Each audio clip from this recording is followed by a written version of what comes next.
Commander Zathkrel stretched his massive scaled arms as he looked out at the starfield from the bridge of his flagship. The Draconian warship Venom Strike cut through space like a blade, leading 11 other vessels toward a small blue planet. His yellow eyes gleamed with satisfaction as he studied the target on his tactical display. "Another primitive world to add to our empire," he said to his second-in-command, Captain Nextforth. "The intelligence reports show these creatures have barely learned to leave their own atmosphere. They call themselves humans." Nextforth nodded, his own reptilian features showing amusement. "Their technology appears to be centuries behind our own, Commander. This should be a simple conquest. Most of their weapons still use chemical explosives. The Draconian fleet had conquered 43 star systems in the past 2 centuries. Each victory had followed the same pattern. They would arrive at a world, demonstrate their superior technology, and demand surrender. Most species gave up. Without a fight once they saw the massive warships hovering over their cities. Those few who resisted were quickly crushed. How long until we reach their system?"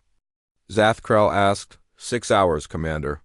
"Shall I prepare the standard surrender demand?" "Yes, though I suspect we won't need to use our heavy weapons. These mammals will likely submit as soon as they see our ships. 300,000 kilometers away." Captain Jake Morrison was finishing his morning coffee when the proximity alarms began screaming throughout Luna Base, the Earth Defense Force station. Built into the moon's surface, immediately went to high alert. Jake ran to the main communications center, where dozens of technicians were working frantically at their stations.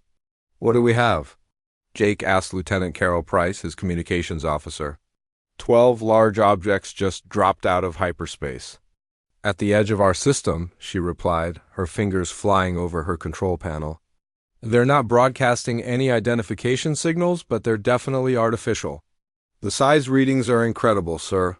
Each one is over 2 kilometers long." Jake felt his stomach tighten. For 30 years, Earth had been listening to signals from deep space, knowing that other intelligent life existed. The Defense Force had been created specifically for this moment, though most people hoped it would never come. "Any communication attempts from them?" he asked. "Yes, sir. They're sending a message on multiple frequencies. It's in their language, but our computers are trying to translate it now." The main screen flickered and alien symbols appeared, slowly being replaced by English text as the translation program worked. Jake read the message with growing concern. "Greetings, inhabitants of the third planet. We are the Draconian Imperium. We come to offer you the honor of joining our great empire. Prepare representatives to discuss your integration into our civilization." "Integration," Jake muttered. "That doesn't sound like a request." Within minutes, the message was being transmitted. "To Earth Defense Command. Admiral Kate Sullivan."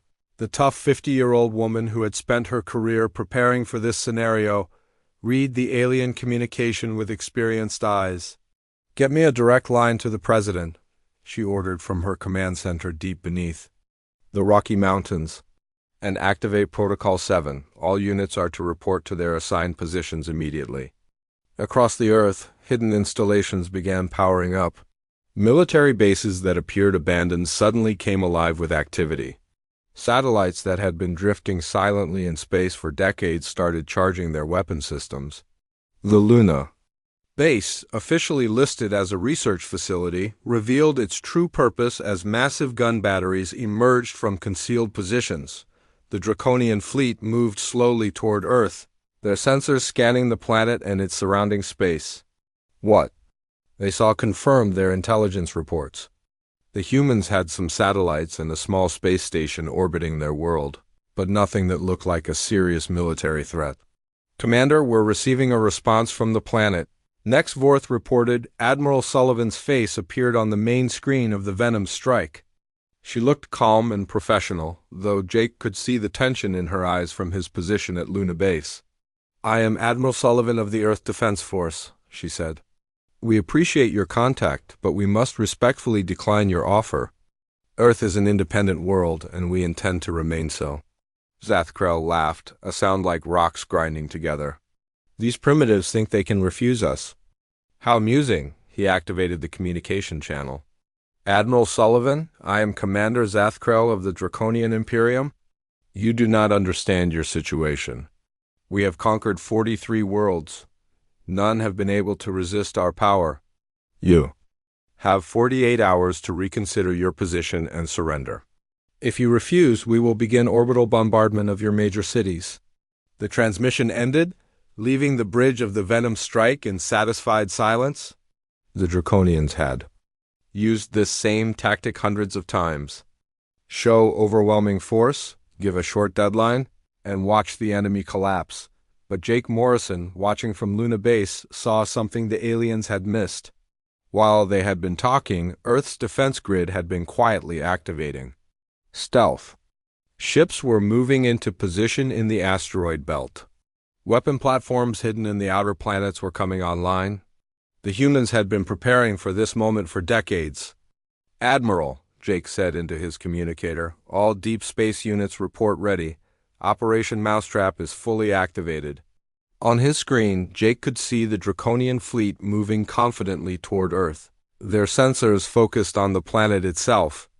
They had no idea that hundreds of human ships were already surrounding them.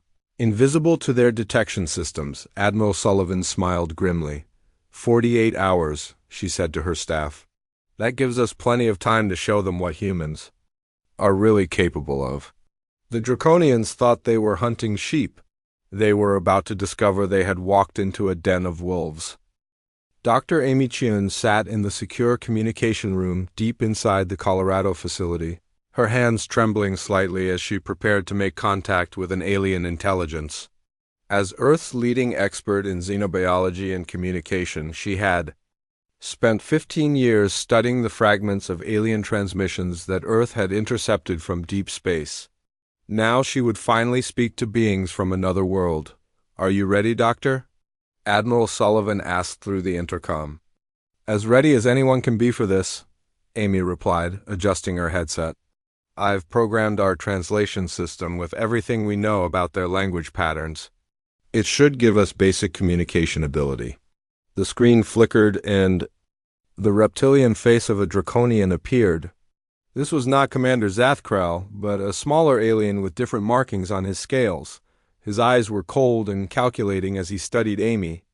I am Science Officer Vexthal, the alien said, his voice translated into English by the computers.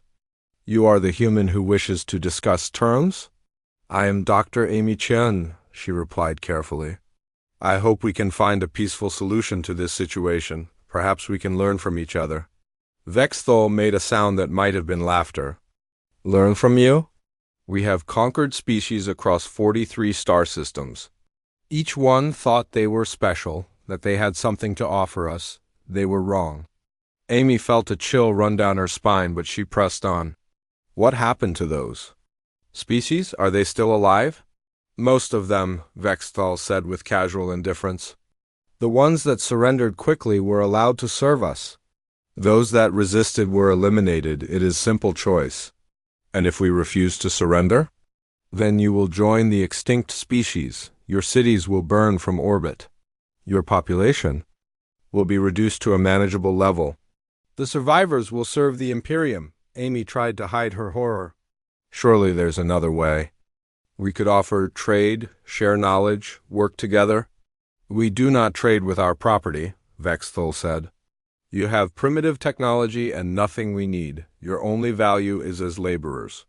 The transmission ended, leaving Amy staring at a blank screen. She had hoped for diplomacy, but the Draconians clearly saw humans as nothing more than another species to be enslaved or destroyed. Meanwhile, Colonel Ben Parker was coordinating with resistance cells across the globe. Hidden in military bunkers, abandoned warehouses, and civilian buildings, thousands of people were preparing for war. These weren't just soldiers, but volunteers from every walk of life who had trained for this moment. All units report ready, came the voice of Captain Lisa Stone from her position in the Australian outback. Our stealth fighters are positioned and waiting for orders. Copy that, Lisa, Ben replied from his mobile command post.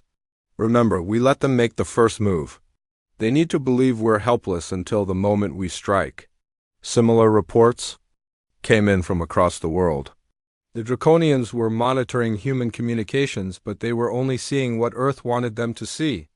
Panicked civilian broadcasts, confused military chatter, and emergency government meetings all painted a picture of a world in chaos. What the aliens couldn't detect were the quantum encrypted channels that carried the real orders. Decades of preparation were paying off as human forces moved into position with precision that would have impressed any military strategist on the Venom strike. Commander Zathkrell reviewed the intelligence reports with satisfaction. "The humans are predictably panicking," he told his bridge crew. "Their military forces are scattered and confused. Some are even surrendering already. Shall we accept their surrender?" asked Captain Nexvorth. "Not yet," Zathkrell replied. "Let them suffer for a while longer. Fear will make them more compliant after we conquer them." As the 48-hour deadline approached, both sides made their final preparations. The Draconians positioned their ships for maximum psychological impact, hovering over major cities like New York, London, and Tokyo. Their weapon systems were charged and ready to begin the bombardment that would break human resistance. But Captain Jake Morrison, now coordinating the defense from Luna Base, was watching different displays. His screen showed the real positions of Earth's forces, invisible to Draconian sensors. Stealth ships waited in the asteroid belt. Weapon platforms hidden throughout the solar system were fully charged. Even Earth's moon had been turned into a fortress. "All stations report ready," he said to Admiral Sullivan. "The trap is set." When the deadline expired, Commander Zathkrell addressed the Earth with one final ultimatum. "Humans of Earth, your time is up. We offered you the honor of joining our empire peacefully.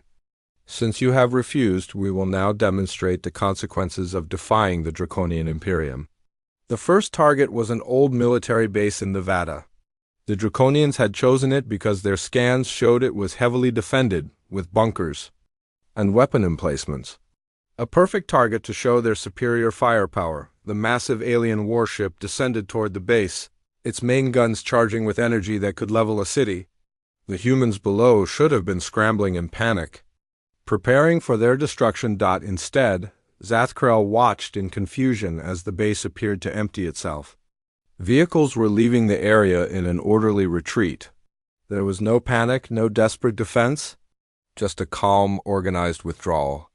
"Commander," reported his weapons officer, "the base appears to be abandoned. Our scans show no life signs." "Impossible," Zathkrell snarled. "It was fully manned an hour ago." "Sir, I'm detecting some kind of electronic signatures from the base. They're not matching any known human technology." Zathkrell stared at the base below. Something was wrong. In 43 conquered worlds, no species had ever shown this kind of organized response. Most civilizations either panicked or fought desperately to the end. This calm withdrawal was something new. "Destroy it anyway," he ordered. "Show them what happens to those who defy us." The energy beams lanced down from the Draconian ship, turning the military base into a crater of molten rock and twisted metal. But even as the destruction spread, Zathkrell felt a growing unease. The humans had evacuated the base too quickly, too efficiently. More disturbing was the fact that they had somehow predicted exactly which target the Draconians would choose. That suggested a level of strategic thinking that didn't match their intelligence reports. "Sir," called his sensor operator, "I'm detecting movement from the asteroid belt. Multiple objects approaching our position." For the first time since arriving at Earth, Commander Zathkrell felt the cold touch of uncertainty. The humans weren't behaving like any species he had encountered before. They weren't panicking or surrendering. They were planning something, and he was beginning to suspect that whatever they were planning, his fleet was not going to like it. Commander Zathkrell watched the burning crater where the human military base had been and felt his confidence return. The destruction was complete, just as it had been on 43 other worlds. Perhaps the humans were simply being more organized in their surrender. "Spread the fleet into bombardment formation," he ordered. "We'll systematically destroy their major cities until they submit. Begin with the largest population centers." The 12 Draconian warships separated, each one moving toward a different target. Their plan was simple and had worked before. Destroy enough cities to break the enemy's will, then accept their surrender. It was efficient and usually took less than a day. Captain Nexvorth took 3 ships toward the eastern continent, while other groups headed for major cities across the planet. The humans below appeared to be evacuating their cities, which was exactly what the Draconians expected. Soon they would be begging for mercy. Lieutenant Commander Ryan Hayes sat in the cockpit of his stealth fighter, hidden in the shadow of a large asteroid. His ship looked primitive compared to the massive Draconian vessels, but looks could be deceiving. He had been waiting for this moment for 3 years, ever since Earth's deep space monitors had first detected signs of the Draconian Empire. "Ghost Leader, this is Control," came the voice in his earpiece. "You are clear to engage the trailing scout ship. Remember, we need it disabled, not destroyed." "Copy that, Control," Ryan replied, his fingers moving over controls that would have surprised any Draconian who saw them. Beginning attack run. The Draconian scout ship Razor's Edge was flying alone several kilometers behind the main formation. Its crew was relaxed, confident that no human technology could threaten them. Their shields were at minimum power, their weapon systems idle. They never saw Ryan's fighter until it was too late. The human ship emerged from the asteroid field like a shadow, moving faster than anything the Draconians had ever seen. Ryan's weapons weren't the crude missiles or energy beams they expected. Instead, he fired a concentrated burst of electromagnetic energy that passed right through their shields and struck their power core. The Razor's Edge suddenly went dark, its engines failing, its weapons offline. The ship began spinning slowly as it lost control, its crew frantically trying to restore power. "What just happened?" shouted the scout ship's captain as emergency lights flickered on. "Our shields detected nothing." "Unknown weapon type," reported his engineer. "It bypassed our defensive systems completely. All main power is down." Ryan's fighter circled the disabled ship like a predator studying its prey. His communication system crackled to life. "Draconian vessel, this is Lieutenant Commander Hayes of the Earth Defense Force. Your ship is disabled. Surrender and prepare to be boarded." The scout ship captain stared at his screens in disbelief. A single human fighter had just crippled his advanced warship with one shot. It was impossible. "This is Captain Vex Morgan of the Razor's Edge," he replied. "You will pay for this attack. Our fleet will destroy your pathetic world."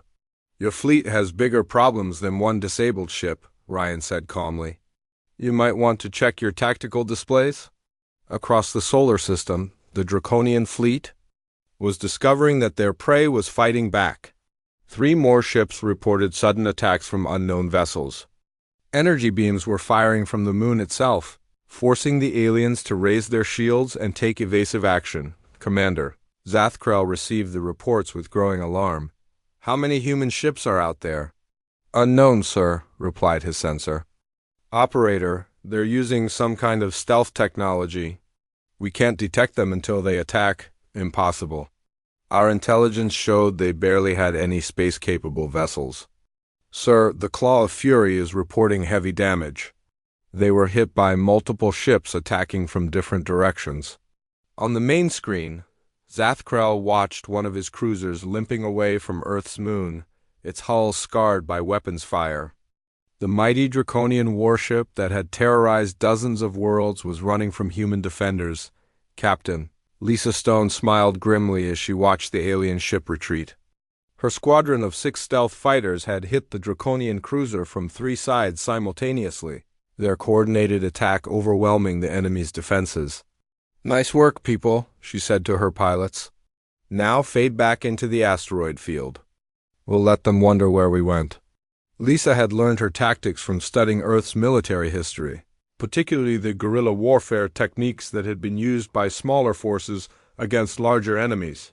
Hit fast, hit hard, then disappear before the enemy could respond. The Draconians were learning that space warfare against humans was nothing like their previous conquests. Instead of large fleets meeting in open battle, they were facing an enemy that struck from shadows and vanished before they could fight back. Commander, reported Captain Nextvorth from his position near the eastern continent, we're tracking at least 30 human vessels, but they won't engage us directly. They attack and run before we can return fire. Then pursue them, Zathkrel ordered. Sir, every time we chase one group, another group attacks us from behind. They're coordinating their movements across the entire system. Zathkrel felt a chill that had nothing to do with the temperature on his bridge. In 43 conquered worlds, no enemy had ever shown this level of tactical sophistication. Most species either fought desperately with everything they had, or surrendered quickly when faced with superior firepower. The humans were doing neither. They were fighting smart. Sir, urgent message from the Razor's Edge, called his communications officer. They've been boarded by human forces. Captain Vexmorgan is requesting immediate assistance. Boarded? Zathkrel couldn't believe what he was hearing. By a species that barely knows how to fly in space? The truth was even more disturbing. The humans who had taken control of the Razor's Edge were not primitive savages. They were trained. Soldiers with advanced equipment moving through the ship with military precision. They had disabled the Draconian crew with non-lethal weapons and were now studying the alien technology. This is impossible, Zathkrel muttered as more reports came in. Another of his ships was under attack by human forces who seemed to know exactly where to strike for maximum damage. A third ship had been forced to retreat when faced with coordinated attacks from multiple directions. Commander, said Nextvorth quietly, perhaps we should consider withdrawing to regroup. The humans are not fighting like any species we've encountered before. Zathkrel's pride rebelled against the suggestion. The Draconian Empire did not retreat from primitive worlds. But as he watched his fleet being picked apart by an enemy that refused to fight conventionally, he began to understand something that chilled him to his core. The humans weren't primitive. They had been pretending to be weak while preparing for war. Everything his intelligence had told him about this species was wrong. They weren't the prey in this hunt. They were the hunter's dot, and somehow his mighty fleet had become the hunted. Commander Zathkrel stared at his tactical display with growing horror. In the past 6 hours, his fleet had been reduced from 12 mighty warships to 7 battered vessels. The humans were not fighting like any species he had ever encountered. They struck from the shadows, disappeared before his ships could respond, and seemed to know exactly where to hit for maximum damage. All ships, retreat to the moon, he ordered. We'll regroup there and plan our next move. The surviving Draconian vessels limped toward Earth's natural satellite, their hulls scarred by human weapons. Several ships were trailing atmosphere from hull breaches, while others had lost main power and were running on emergency systems. The proud fleet that had conquered 43 worlds was now running from a species they had dismissed as primitive. Sir, we're receiving a transmission from the human ship that captured the Razor's Edge, reported his communications officer. They're asking to speak with you directly. Put them through, Zathkrel growled. Perhaps he could negotiate the return of his captured ship and crew. The face that appeared on his screen was that of Commander Sue Martinez, a human female with steady eyes and calm demeanor.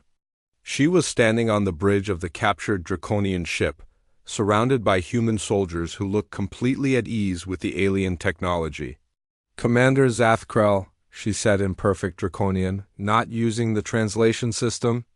I am Commander Martinez of the Earth Defense Force. We need to talk. Zathkrel was stunned. You speak our language?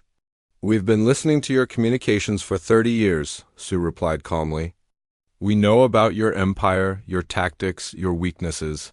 We know about every species you've conquered and how you did it. Impossible, Zathkrel said, but even as he spoke, he felt a cold dread spreading through his chest. Our communications are encrypted. Not well enough, Sue said with a slight smile. We've been studying you, Commander, learning from your victories and your few defeats. We know that you always follow the same pattern. Arrive with overwhelming force, demand surrender. Then crush any resistance with orbital bombardment. Then you know you cannot win, Zathkrel said, trying to sound confident. Even with your tricks, you cannot defeat the entire Draconian Empire. We don't need to defeat your entire empire, Sue replied. "We just need to make sure you never leave this system alive." The transmission ended, leaving Zathkrel staring at a blank screen. The human's words echoed in his mind. They had been studying the Draconian Empire for 30 years, learning their tactics, preparing for this moment. The invasion that was supposed to be a simple conquest had become a carefully planned trap. "Sir, we're approaching the moon," reported his navigator. "Establishing orbit on the far side, away from Earth." "Good," Zathkrel said. "We'll be safe there while we plan our counterattack." But as his ships moved into position around the moon, something unexpected happened. The lunar surface began to change. What had appeared to be natural rock formations suddenly revealed themselves as massive weapon emplacements. Gun barrels emerged from hidden positions, tracking the Draconian vessels with mechanical precision. "Commander," his weapons officer said in a shaky voice, "the moon is armed." Heavily armed. Engineer Matt Collins sat in the control room, buried deep beneath the lunar surface, his hands moving over controls that had been installed in secret over the past decade. The moon had been transformed into a fortress, its interior filled with weapons powerful enough to destroy entire fleets. "All batteries report ready to fire," he said into his headset. "We have clear targeting solutions on all 7 ships." "Hold fire," came Admiral Sullivan's voice from Earth. "Let them think about their situation for a while." On the Venom strike, panic was spreading through the bridge crew. The moon they had chosen as a safe haven was actually a giant weapon platform. Massive railguns were pointed at their ships, while energy weapons charged with visible power. "Build up. How is this possible?" Captain Nextvorth whispered. "They're supposed to be a primitive species." "Sir," called the sensor operator, "I'm detecting massive power sources all across the lunar surface. This isn't recent construction. These installations have been here for years." Zathkrel felt his world crumbling around him. The humans hadn't just been preparing for their arrival. They had been building an entire defensive network, turning their own moon into a weapon. The intelligence reports about primitive humans had been completely wrong. "Sir, we're being hailed by multiple human vessels," reported the communications. "Officer, they're surrounding us?" Captain Lisa Stone led a squadron of human ships that had appeared from behind the moon like ghosts. Her voice came through the communication system with deadly calm. "Draconian vessels, you are surrounded and outgunned. Your weapons are no match for our defenses. Surrender now, and you'll be treated according to the laws of war." "Never," Zathkrel snarled. "The Draconian Empire does not surrender to inferior species." "Inferior?" Lisa laughed. "Commander, you've lost 5 ships to our inferior technology. Your remaining vessels are damaged and trapped. What exactly makes you think you're superior?" "We have conquered 43 worlds," Zathkrel said, his voice shaking with rage and fear. "Yes, we know," Lisa replied. "We've studied every one of those conquests. You always attack primitive worlds that have never seen space warfare. You rely on fear and surprise. But we've had 30 years to prepare for you." "30 years?" Zathkrel was confused. "But we only decided to attack your world 6 months ago." "We've been intercepting your communications for 3 decades," Lisa explained patiently. "We knew you would come here eventually. We've been tracking your empire's expansion, studying your tactics, preparing our defenses. Every ship you've lost today was taken down by weapons designed specifically to counter your technology." The truth hit Zathkrel like a physical blow. The humans had been watching his empire for 30 years, learning from every battle, every conquest. They had studied the Draconian military machine and built their defenses accordingly. "You see, Commander," Lisa continued, "you made one critical error. You assumed we were like all the other species you've conquered. Isolated, unprepared, and afraid. But humans are different. We learn from our enemies. We adapt, we prepare." "Sir," whispered Captain Nextvorth, "perhaps we should consider surrender. Our situation is hopeless." Zathkrel looked around his bridge at the faces of his crew. These were warriors who had never known defeat, soldiers who had helped conquer nearly 40 worlds. Now they were looking at him with fear and desperation. Sir, reported the sensor operator, I'm detecting more human ships approaching. From the outer system. At least 50 vessels, all armed with weapons we've never seen before. Through the viewports, Zathkrel could see the massive guns on the lunar surface, all pointed at his fleet. Human ships surrounded them on all sides, their weapons charged and ready. His proud fleet was trapped like animals in a cage. For the first time in his career, Commander Zathkrel understood what his victims had felt when faced with overwhelming force. The terror, the helplessness, the knowledge that death was only moments away. The hunters had become the hunted, and there was no escape. Commander Zathkrel stared at the massive human fleet surrounding his 7 remaining ships. The weapons on the moon were still pointed at them, ready to fire at any moment. His proud invasion force had been reduced to a few battered vessels, trapped in enemy territory. "Commander," whispered Captain Nextvorth, "we must try to escape. If we can reach the edge of the system, we can warn the Empire about these humans." Zathkrel nodded slowly. The thought of fleeing from a primitive world filled him with shame, but his duty to the Empire was more important than his pride. The Draconian High Command needed to know that Earth was not the helpless target they had believed. "All ships, prepare for emergency jump to hyperspace," he ordered. "We'll break through their lines and escape to warn our people." "Sir," reported his engineer, "our hyperspace engines are still damaged from the earlier attacks. We can only make short jumps." "Then we'll jump to the edge of the system and make repairs there," Zathkrel said. "Anything is better than dying here." The 7 Draconian ships suddenly accelerated away from the moon, their engines straining as they tried to break free from the human trap. Energy beams fired from the lunar surface, but the aliens managed to dodge most of the incoming fire. Captain Lisa Stone watched the fleeing ships from her command vessel. "All units, pursue but do not destroy. We need them to reach the outer system." "Why are we letting them escape?" asked one of her pilots. "Because the real trap isn't here," Lisa replied with a grim smile. "Dr. Park, are you ready?" Deep in a research facility on Earth, Dr. Steve Park was making final adjustments to the most advanced weapon humanity had ever built. For 20 years, he had been working on theoretical physics that most people thought was impossible. Today, he would prove them wrong. "The quantum field generators are at full power," he reported to Admiral Sullivan. "The space-time distortion weapon is ready to activate.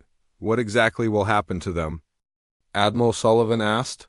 "They won't be destroyed," Steve explained. "They'll be displaced into a pocket dimension where time moves differently. To the rest of the galaxy, they'll simply vanish without a trace." The fleeing Draconian ships reached the edge of Earth's solar system, their crews desperately trying to repair their hyperspace engines. They had lost the humans pursuing them and thought they were finally safe. "Hyperspace engines are almost ready," reported the chief engineer on the Venom strike. "We can jump in 10 minutes. "Excellent," Zathkrel said. "Once we reach the nearest Imperial base, we'll send a warning about this world. The Empire will return with 1,000 ships." But even as he spoke, something strange was happening around his fleet. Space itself seemed to be bending and twisting in impossible ways. Stars in the distance appeared to stretch and distort, while the very fabric of reality began to shimmer like water. "Commander," called his sensor operator, his voice filled with terror, "I'm reading massive energy signatures all around us. Something is happening to space itself." Dr. Steve Park activated his weapon from billions of kilometers away. Invisible fields of energy reached across the solar system, creating distortions in the fundamental structure of space and time. The Draconian ships found themselves caught in a phenomenon that their science could not explain or escape. "What's happening to us?" screamed Captain Nextvorth as his ship began to fade from normal space. Zathkrel watched in horror as his surrounding ships started to disappear, not destroyed, but simply ceasing to exist in normal reality. The stars around them were changing, becoming alien and strange. They were being pulled into somewhere else, somewhere that wasn't part of the universe they knew. "Emergency hyperspace jump now," he ordered desperately. "I can't, sir," replied his engineer. "The space around us isn't behaving normally." Our engines can't lock onto any reference points. One by one, the Draconian ships vanished from normal space. They weren't exploding or being destroyed. They were simply fading away like ghosts, pulled into a dimension where different laws of physics applied. The last thing Commander Zathkrell saw was the concerned face of his second-in-command before everything went white. Then silence. Then nothing. Captain Chris Davis, newly promoted to admiral after the battle, watched from his command ship as the last traces of the Draconian fleet disappeared.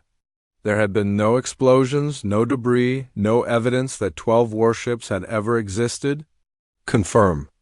All targets are gone, he ordered. All 7 ships have vanished, sir, reported his sensor operator. No trace remains of their presence, and Dr. Park's weapon? Functioning perfectly, sir. The displaced ships are now existing in a pocket dimension where time moves much slower than normal.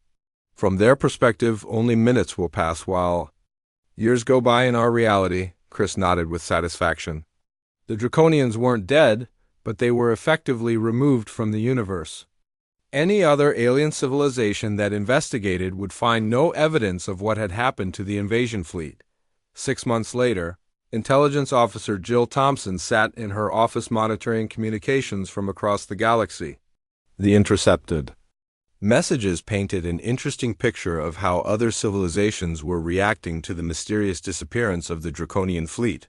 Admiral Davis, she called over the intercom, you need to hear this latest intercept from the Draconian. Empire.